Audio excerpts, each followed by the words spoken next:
My name is Wayne. I'm a very proud and humbled recovering alcoholic addict, and I'm definitely a proud member of Bond Slaves MC Okanagan. I want to thank my brother Aaron. He's doing a great job, and like he said, he's just not a follower. He's just not a believer. He's definitely a follower. God has put it on his heart, and the rest of our crew out here, and his good friends Billy and the band that have made this all happen. I also thank the Commandos for letting Aaron use this facility to make this happen. So what brings me here today? Aaron asked me to do my testimony. I haven't done this for a long time. Usually I are at a recovery place in Kelowna called Freedom's Door, and I do my cakes there. I just finished taking my 11-year cake. Yeah. By the grace of God. It's all him, not me. I just follow my heart and follow his will for me. So what life used to be like before I had God in my life? Growing up, I came from a fairly poor family in Kelowna.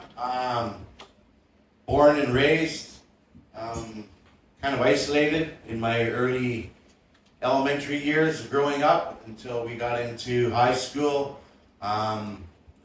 Quit school in grade 9. Definitely wasn't interested in school. Started selling speeders, marijuana, anything I could get my hands onto to sell to the people at school, which I wasn't belonged to no more. But I just always, the reason I started doing all that is because I didn't fit in, and I wanted to fit in, and I seen guys that were doing it, and I just kind of jumped on their coattails, and it just took me down there. I got to become very popular very quick. I was the guy. But in my teen years, I think I got my first incarceration when I was like 18 years old. I've been in and out of prison. I've been shot. I've been stabbed. Life for me back then was not a fun place. I was like a freight train ready to derail. I was just, anything in my path, I would just destroy. Friends, family, it didn't matter to me. It was all about me. Nobody else. Look at me. I met my beautiful wife. I thank God for her every day, because she is definitely one of my leading posts besides God. Takes a lot of my bullshit. But I came to an end in that road of destruction. She kicked me out of the house, and I had nowhere to go. I was at my bottom. I pretended I was at my bottom many times before that. I knew I had issues, but I wasn't willing to look at it. And by this point in my life, I still never knew who this Jesus or God guy was. If anything, as I was growing up, we would hear his name and we would basically mock him, make fun of him, and just like, you're one of those people, eh? I'm just like, so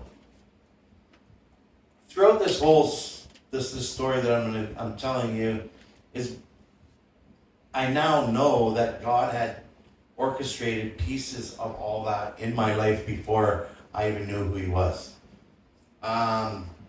I was at my mom and dad's place after Jeanette kicked me out, and I phoned her up and said, can you come over and help me look for a recovery place? I feel like I need to go to recovery.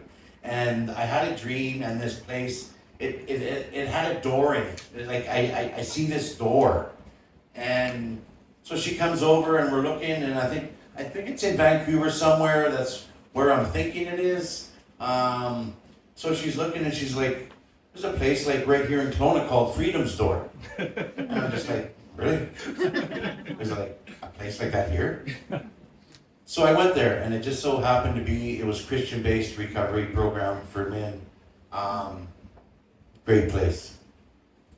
So I phoned them, and I booked a spot, and it was a couple weeks before I got in there. And as soon as I get in there, I'm just like, man, I see this cross and all these writings on the walls, and I'm just like, wow, these guys are whacked. And then I see our president of the Okanagan, Brad Gamble. He was here at the last service that Aaron and the crew put on. And I looked at him, and I'm just like, I come from that world. I never wore a patch for any other club, but I was definitely a soldier for Satan, definitely. And I looked at him, and I'm just like, he always wore this knife on his hip, and I'm just like, man, I would just like to rip that knife off you and stab you in the legs. I just like, you're out there, man. Just, like, wearing that kind of shit. So I was in there for 3 months and a bit, and I sat at the tables. We had class 8 o'clock in the morning and 1 o'clock in the afternoon, and I sat at the tables. We're talking like there's 40 other drug addicts, alcoholics, people that have hit bottom, so they say. And they keep talking about this Jesus and God guy that could bring me back to sanity if I just give him a chance and just have faith. Faith, really?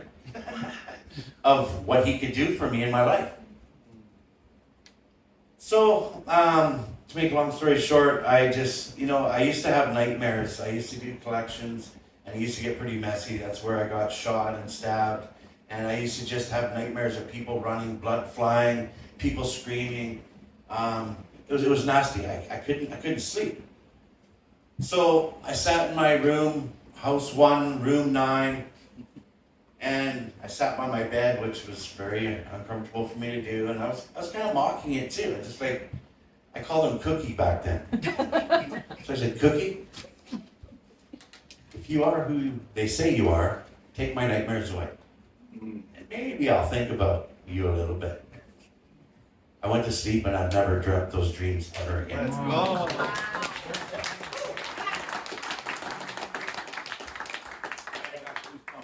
Goosebumps right now. He's definitely here. So the very next day, after I didn't have no nightmares, I got a book, and I sat at the very back of the table, and that was my spot for the next 3 months. I would let nobody. I still had anger issues, and I liked possession.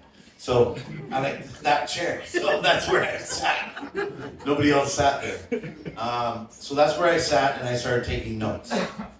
And I listened to a good friend of mine today, Lloyd, Ken, Brad. I still didn't know about Brad at this time. I'm just like, he's still a weird dude. But yeah, I started taking notes, and I started to take suggestions of what they said could bring me back to sanity. And I don't believe it's any coincidence today that Aaron's doing his first sermons on the armor of God.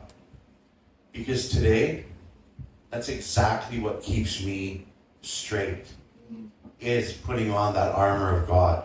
I have learned over time. I graduated from there, and I kept following. I started getting in church. I went over to Brad Campbell's house, which is our president, as I said, and I asked him, what's this all about? Like, who are you guys? And he told me. I'm just like, well, how do I become that? And he just like, just keep coming around. I'm sure some of you guys have heard that. But, it was, when I left there after 4 months, I wasn't the same person. God had changed me that quick. Why he took my nightmares away and showed himself to me like that, I have no idea. Probably because my heart, I was done. I loved the woman, and I didn't want to lose her. And everything in my life, I look back up into that point, like my wife was just telling me the other day, you should tell them the thing that you seen when you were a little kid. I was very demonic.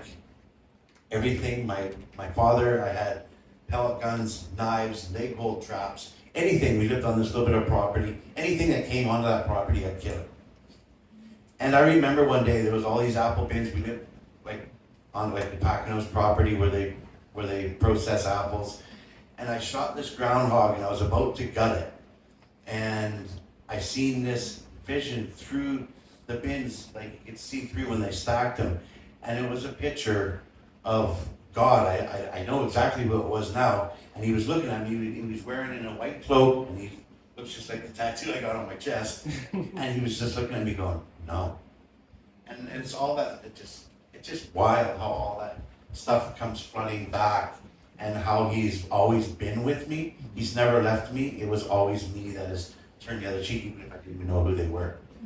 So before I left Freedom's Door, I wrote out the armor of God, which comes in Ephesians chapter 6, verses 10 to 20, I believe. And it helps fight the things that go wrong throughout the day. Aaron has it totally right. The first thing I do in the morning is I always start the day in Word of Christ and end the day in the Word of Christ.